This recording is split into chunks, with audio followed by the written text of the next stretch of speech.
Well, welcome to the 10th part of the End of Capitalism and Its Alternatives lecture. Um, this lecture is part of the lecture series prepared for Marxian economics course, which is for the Mills Technical University Northern Cyprus campus. And last time I was talking about what happened in 1970. Well, Mensheviks, which were basically kind of arguing with some minor transformations relatively, and kind of uh, uh, creating a system which will more resemble the Western democracies, giving the political power to the people, plus making a system, transform the system to a system that resembles capitalist system, um, where basically kind of right to work anywhere you want will become a dominant right,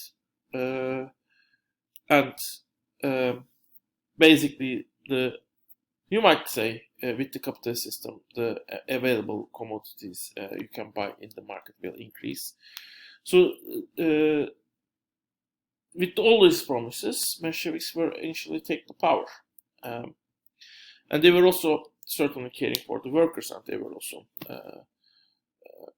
also have shown that actually they were not in the side of on the side of capitalists, but they were willing to create a transformation which will benefit workers.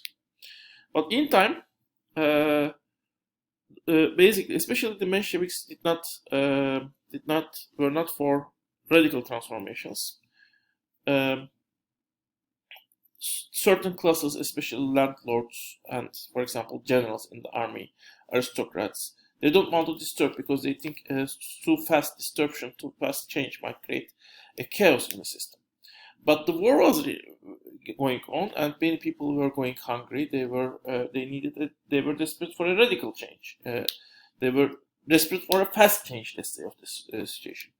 And in that, they become more and more willing to try radical changes. And in that case, the Bolshevik party become more powerful. And there, Bolsheviks also had the idea that the idea that the war itself was not for the Russian people. It was fought for the Tsar and upper classes, while Mensheviks were thinking the war still as a national pride, and they continued the war, even started an offensive.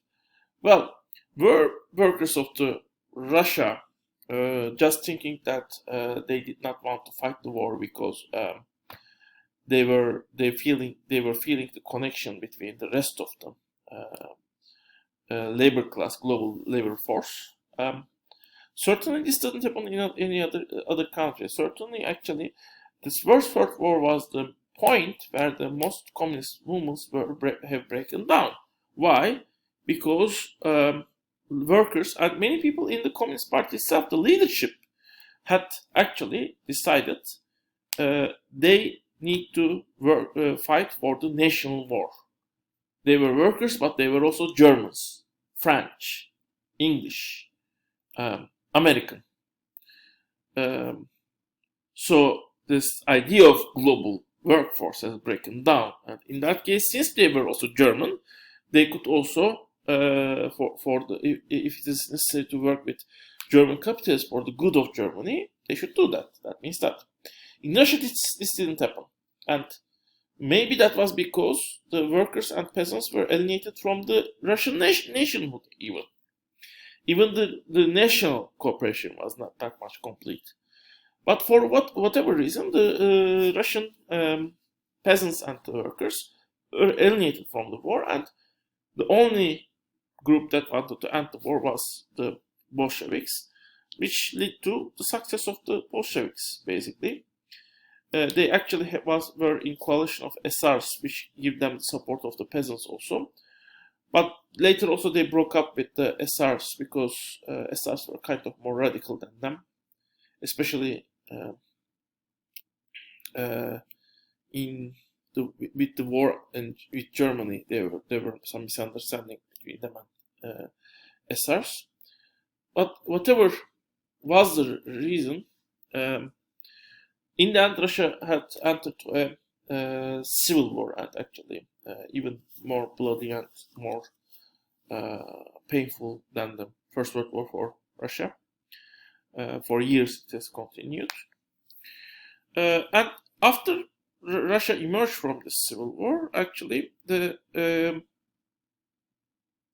was some problem basically.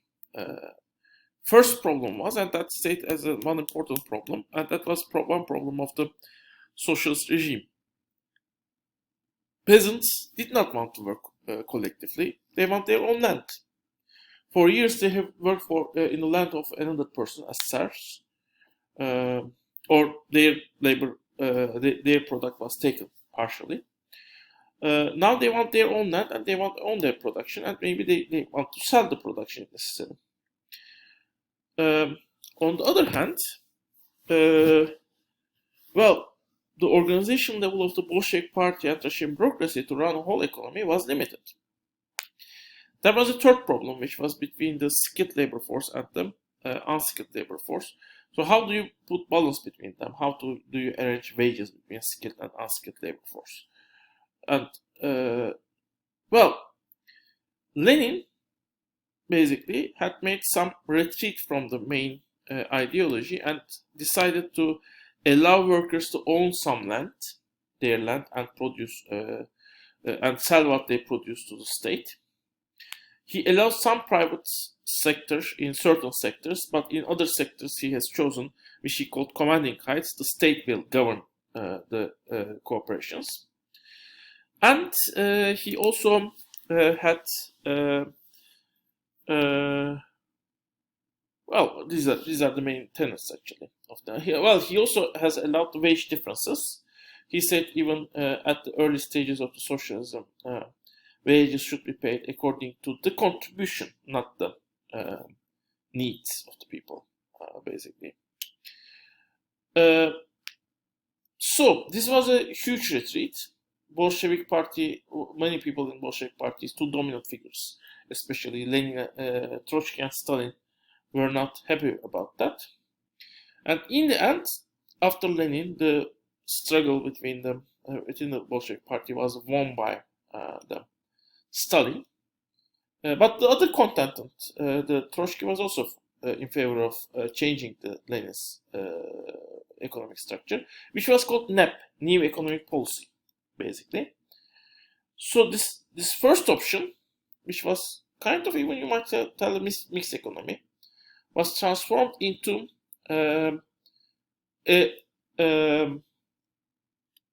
centrally run economic system. Stalinism, you might say. What happened to the peasants? Many of them were forced to give up their lands, and some of them were allowed to run collective farms. Collective farms basically were owned by all peasants living in them, which means they were not owned by the Russian people in general. You might say also Russian state. So the 10 or 15 or 100 farmers together own the collective farm, but no one else. And they decide how to work together, how to produce together, the rules of the work, who should contribute what. And in the end, they distribute, they sell what they produce to the state, and they distribute income. As a result, they will learn, according to the Bolshevik Party, to work together. And later, some of the peasants were actually started to work in state farms, which was actually considered as state property or the property of all Russian people. And they got wages, and they spent that wages to buy what they want in the market. And completely the private sector is completely taken out, and whole economy was run through central planning, and that central planning itself was actually aiming to industrialize Russia as fast as possible initially. So there was this huge industrialization plans were put place. So the consumption of the Russian people had reduced to very little amounts, both in the villages and in in the cities. Well, this is a time when there are disputes, and I should say disputes because there are really disputes, even though some resources write as if there is no, but there are disputed famine in Russia, which killed people. Well, how severe it was is certainly disputed, but the severity of the famine and plus the industrialization, ruthless industrialization, which needs reduction of the consumption of the food consumption in Russia, has resulted death of some people at least. I mean, we don't know exact scale how large it is, but certainly it has created a catastrophe for many people.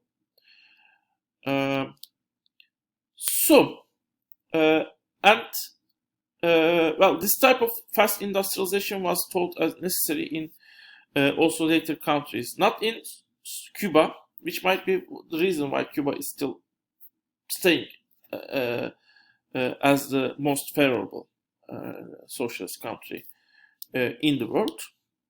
But anyway, later actually in Russia, the system is transformed in a way, and basically, especially after Stalin, the state tries to provide the consumption goods, as many consumption goods as possible, like cars and basically the washing machines to the families. But in many ways, actually, the system even after Stalin was kind of what I call bastard capitalism. It's not capitalism, but it mimics capitalism in many ways. People are getting wages. They are not able to take in the production decisions unless they go up in the hierarchy. And basically, they go and buy with their money what they want. So in terms of organization of consumption, nothing has changed. Distribution looks similar, although, I mean, who gets how much money is decided by the top of the state. But everyone gets wages. I mean, this wage system is still the main tenet of the distribution. And in this system, basically, the people who were most unhappy were the people who were more skilled labor workers. Because even though there was a distance, at least some skilled workers start to think they would be better off in the developed capitalist countries, of course, not in Brazil or in Mexico. They won't be better off when they go to those countries, but they could be better off if they go to United States or Germany, for example. Because the difference between skilled people and unskilled people in those countries could be higher. In that, those people were the base which was creating the most discontent in the Soviet Union, but also a significant portion of the Bolshevik Party. They also didn't want this social system to continue, and actually the leadership of this anti-socialist revolution in the Soviet Union was kind of done by the old Communist Party leaders, Bolshevik Party leaders. Yeltsin was Bolshevik Party leader, certainly, who led this transformation from socialism to, let's say, a semi-capitalist system, maybe. So in the end, basically, the main discontent comes from the Communist Party. And in most sense, in maybe most important sense, I think we should note here is, Soviet Union did not have democracy, and that lack of democracy might have supported by the workers at first, because they could not have the dictatorship of the workers if they had democracy, since peasants were the majority. So having a party that is representing their interests, at least which claim representing their interests, could have seemed better to them. But in the end, basically, the especially skilled workers demanded more freedom, demanded more choices. Anyway, we will talk more on these problems in the Soviet Union that lead to collapse and critique to the social system based on Soviet Union in the next part. See you in the next part.